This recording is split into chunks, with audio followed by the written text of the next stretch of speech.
project that I'm presenting today is actually not an article draft, but is a draft book proposal. This is a project that I've been playing with, doing some research on for a while, and I realized that I had more things that I was excited to say about it than would fit within the confines of a law review article, and also that the audience of people who would potentially be interested in this was very interdisciplinary. So I have a 7-page book proposal that wasn't on the website earlier today, but that's been fixed. It's on there today. You can also get it from leashaver.net. I would love for you to read my 7-page book proposal and give me advice about it before I submit it to publishers. So this is the third or fourth big project that I've worked on in the area of book hunger. So my research is interested in the interface between intellectual property and human rights. And this is looking specifically at publishing and distributive justice and how that's shaped by copyright rules. And what I mean by book hunger is that the economic demand for published works is not always the same as the social demand. So, for example, there's very little publishing happening in the Zulu language, not because people aren't interested in reading in that language, but because the economics of it don't work out. There's only 10 million speakers of that language. A lot of them are very poor. And so the standard publishing model of selling a $10 or $20 book to tens of thousands of people just is not going to work there. But what we find often is that when social entrepreneurs, nonprofit-minded organizations have taken up this challenge, this, for example, is an organization in India. They print about 10 million books a year. They sell them for 50 cents a piece, largely to institutional buyers, schools, literacy organizations, etc. Doing this in languages where previously there had been very little, if any, publishing for children, and there's a huge interest in this type of thing. Another area in which the for-profit publishing industry might be failing to meet social need or unexpressed demand that you'd be familiar with is the case of publishing for the blind, right? This is a niche market where it doesn't make a tremendous amount of sense for profit-minded publishers to focus.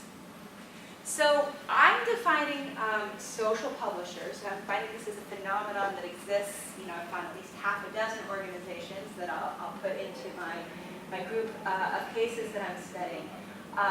Social publishing is social in at least 4 ways. The first way, and I think this is what for me really, if I had to choose one of these to define you are or are not a social publisher, would probably be this one, is that they're driven fundamentally by a sense of social mission. And then some of these other dimensions of social publishing flow from that fundamental drive. So when I say social mission, I mean these organizations are not primarily focused on their bottom dollar. They are not trying to maximize returns to shareholders or profits. They have a concept of a social problem that they're trying to solve, the people who want to save the world. So one consequence of that is that they tend to rely heavily on social subsidies to make their revenue model work. This could be charitable contributions, philanthropic contributions, government support, etc.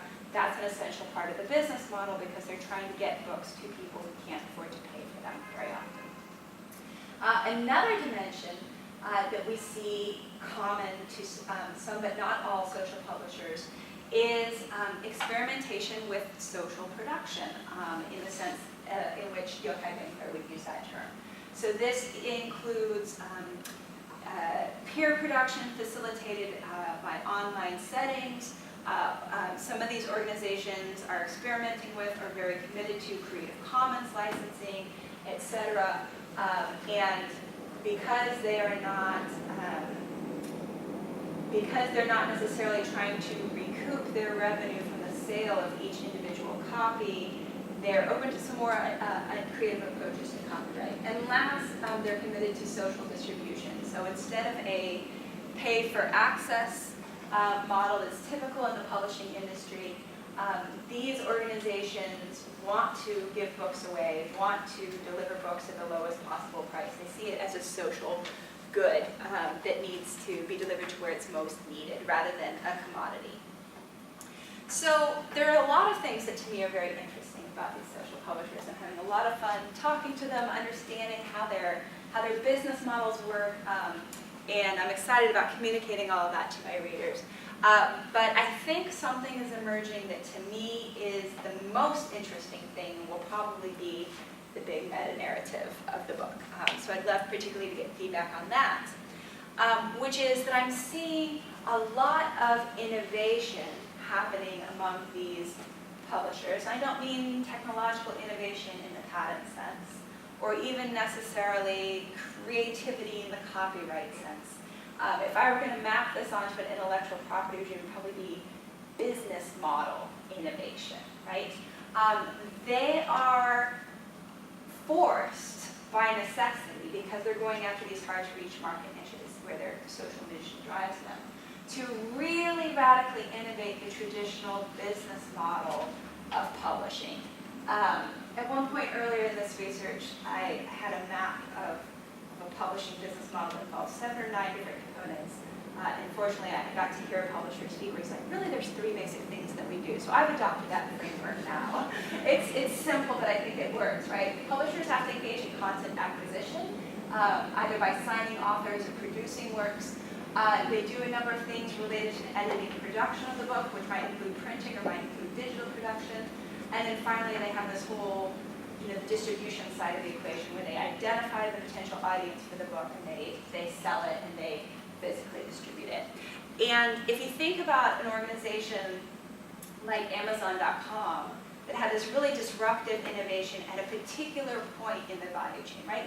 They innovated at the level of distribution, and it was radical for the industry. But these organizations can't innovate at just one point and slot themselves into the conventional market because they don't fit in the for-profit logic. They have to do everything differently in order to drive down the cost to something radically different than the normal way of doing business. And so they are innovating across all 3 of these levels. Let me give some concrete examples, starting first with content acquisition. So First Book is an organization in the US that has a relatively conventional approach to content acquisition. They work hand in hand with for-profit publishers. They sign agreements for these publishers to make copies of their works available at a 70 to 90% discount to a closed marketplace of organizations, about 70,000 of them across the US that serve low-income children. So this is on the minor scale, I would say, of innovation in the area of content acquisition. Something that they're doing that's even more unusual now because they want to see there being more, they call it diverse books, so this means books especially with characters and authors from racial and ethnic minorities. And the conventional marketplace is not producing that because that's not where the biggest profit is to be made. And so they've set up a prize system, or maybe more accurate to call it an advanced purchase commitment with publishers. They're actually changing what gets published, very market-oriented. Here's a different approach. Book Dash is an organization in South Africa. They get people together. This is like the software Dash. Hey, let's come in a room, let's write a book today, and let's give it away, open license it. Prothom Books, I think, is engaged in one of the most interesting and radical innovative approaches to content acquisition. They're creating a platform online where they have commissioned and recruited volunteer illustrators through this big social media campaign to donate really incredible, beautiful illustrations and things to this bank. And any person in any language could go on and find 8 pictures that tell a beautiful story and tell it in their language at whatever difficulty level they want to tell it. So some of these approaches to content acquisition really disrupting our traditional concept of what authorship looks like, revealing that maybe to be a construct of the conventional publishing model and firm structure. And that's one of the interesting things going on here. At the level of editing and production, African Storybook Project is focused on digitally distributing books in the format of PowerPoint slides because printing is so not cost effective in their context. And so if a classroom in one of their settings might have 50 children, the cost to make 50 print copies and ship those across bad roads would be very expensive, but they're looking at this as a way of more effectively meeting that, and it also enables teachers to go in and translate those slides, adapt them into other languages, these sorts of things.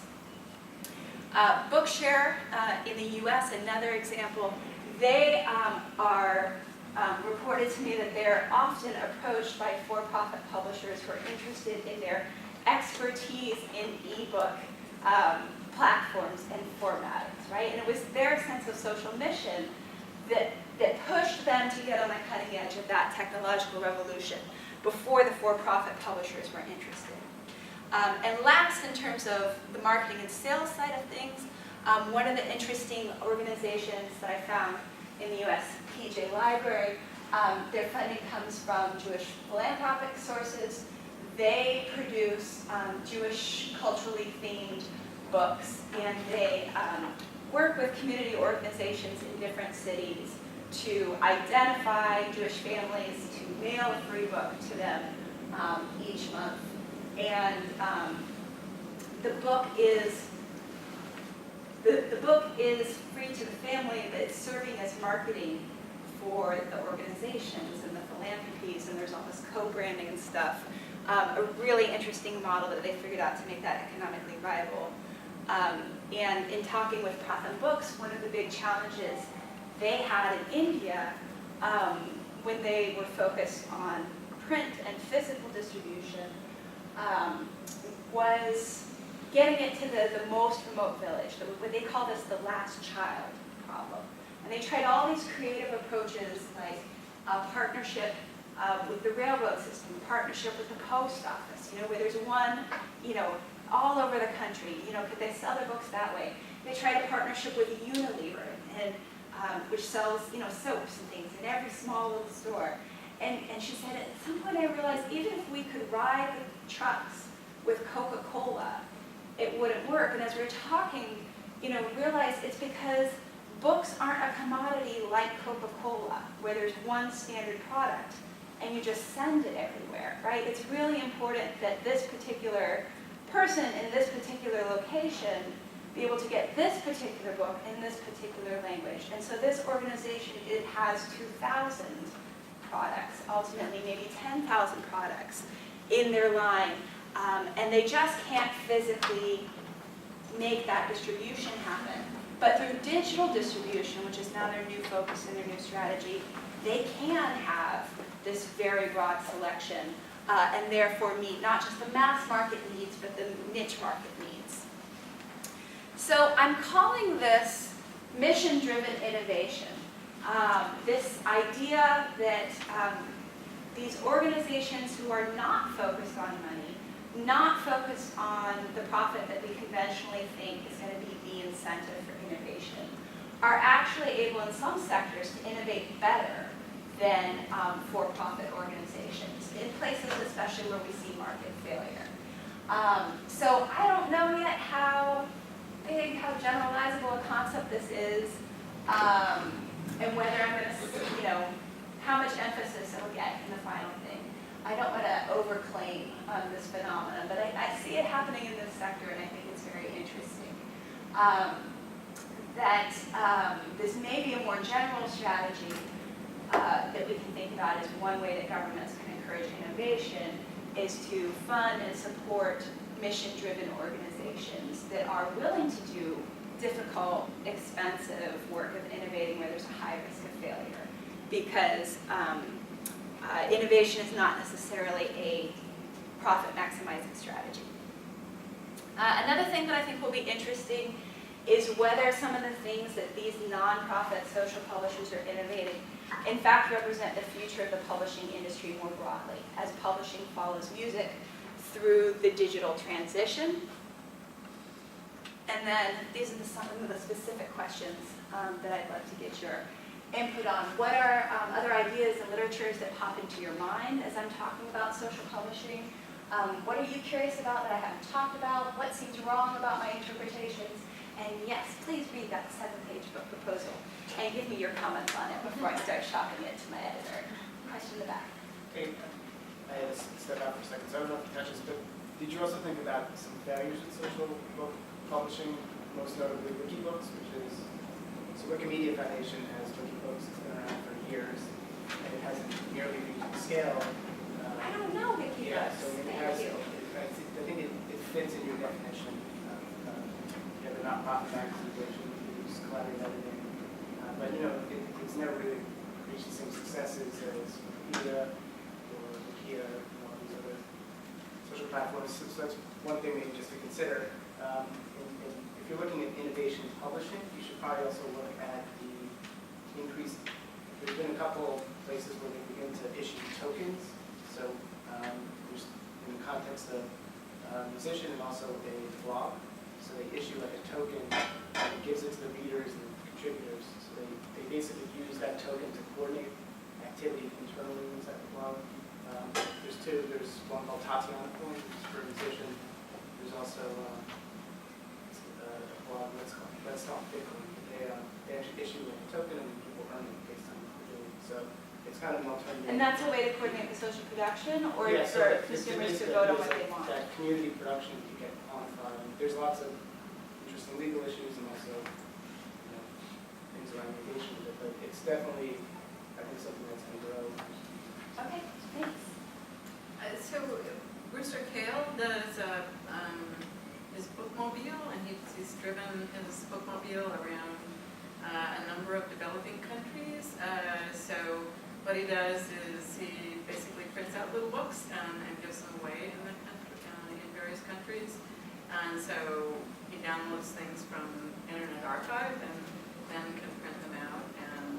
And that's actually been something that I think is another example that you want to put in there. And you might also try to contact Brewster and see to what extent he's actually authorizing other people to do his bookmobile and how much it's, or whether he knows of other types of sort of social sharing of works that are the same way. And what I love about having all these different examples is they start to demonstrate the variability and the many different forms that this, business model can take. There's so many different ways to make this work. Yeah, Steve. So, this is something I think I might have mentioned this to you a little earlier, but what about what I would call altruistic piracy? And when I moved, and you had this a lot in U.S. history, you had these mammoth newspapers. It was like 50 pages of newsprint, tiny pages, and it would have all these pirated English novels sent around all over the country for at a very, very low price. It drove the English authors nuts with legal under U.S. law. I have to imagine with what's going on with piracy around the world now, you have people who are not following all the rules, but are also acting with some measure of altruism. Obviously, it would be a little harder to find, but I do wonder how that fits into the ecosystem they're talking about. It sparks also another thought for me that would be great to get input on, because I'm wondering, I'm curious about the origins of publishing for the blind in the U.S.